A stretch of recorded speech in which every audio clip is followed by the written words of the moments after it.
ಸ್ನೇಹಿತರೆ, ನೀವೇನಾದ್ರೂ ಆನ್ಲೈನ್ ಅಲ್ಲಿ ದುಡ್ಡು ಮಾಡಬೇಕು ಅನ್ಕೊಂಡಿದ್ರಪ್ಪ ಅಂತಂದ್ರೆ, ಸೊ ಕೆಲವೊಂದು ಪ್ಲಾಟ್ಫಾರ್ಮ್ ಗಳನ್ನ ನಾನು ಹೇಳ್ತೀನಿ. ಸೊ ಅದರಲ್ಲಿ ನೀವು ಈಸಿಯಾಗಿ ದುಡ್ಡನ್ನ ಅರ್ನ್ ಮಾಡ್ಬೋದು.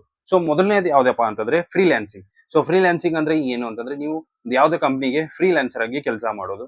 ಸೊ ಅದಕ್ಕೆ ಅಂತ ತುಂಬಾ ಒಂದು ವೆಬ್ಸೈಟ್ ಗಳಿದೆ. ಅಪ್ವರ್ಕ್ ಆಗಿರ್ಬೋದು, ಪೈವರ್ ಆಗಿರ್ಬೋದು. ಸೊ ಅದರಲ್ಲಿ ನೀವು ರಿಜಿಸ್ಟರ್ ಆಗಿ ನಿಮ್ಮ ಒಂದು ಕೆಲಸನ ಸ್ಟಾರ್ಟ್ ಮಾಡ್ಬೋದು. Next affiliate marketing.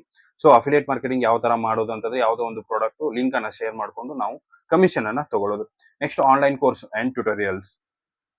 ನೀವು ಈಸಿಯಾಗಿ ಆನ್ಲೈನ್ ಕೋರ್ಸ್ಗಳನ್ನ ಕ್ರಿಯೇಟ್ ಮಾಡ್ಕೊಂಡು ನೀವು ಏನಪ್ಪಾ ಅಂತಂದ್ರೆ ಒಂದು ಟ್ಯುಟೋರಿಯಲ್ಸ್ ಕೊಡ್ಬೋದು. ಆನ್ಲೈನ್ ಕೋರ್ಸ್ಗಳನ್ನ ಸೇಲ್ ಮಾಡೋ ಮುಖಾಂತರ ನೀವು ದುಡ್ಡನ್ನ ಮಾಡ್ಬೋದು. Next E commerce. ಸೊ ನಿಮ್ಮ ಹತ್ರ ಏನಾದ್ರು ಪ್ರಾಡಕ್ಟ್ ಇತ್ತಪ್ಪ ಅಂತಂದ್ರೆ, ಫಿಸಿಕಲ್ ಪ್ರಾಡಕ್ಟ್ ಆಗಿರ್ಬೋದು, ಡಿಜಿಟಲ್ ಪ್ರಾಡಕ್ಟ್ಸ್ ಆಗಿರ್ಬೋದು. ಸೊ ಅದನ್ನ ಒಂದು ಒಂದು ವೆಬ್ಸೈಟ್ ಅನ್ನ ಕ್ರಿಯೇಟ್ ಮಾಡ್ಕೊಂಡು ಅದನ್ನ ಸೇಲ್ ಮಾಡೋದ್ರಿಂದ ಕೂಡ ನೀವು ಆನ್ಲೈನ್ ಅಲ್ಲಿ ದುಡ್ಡು ಮಾಡ್ಬೋದು. Next content creation.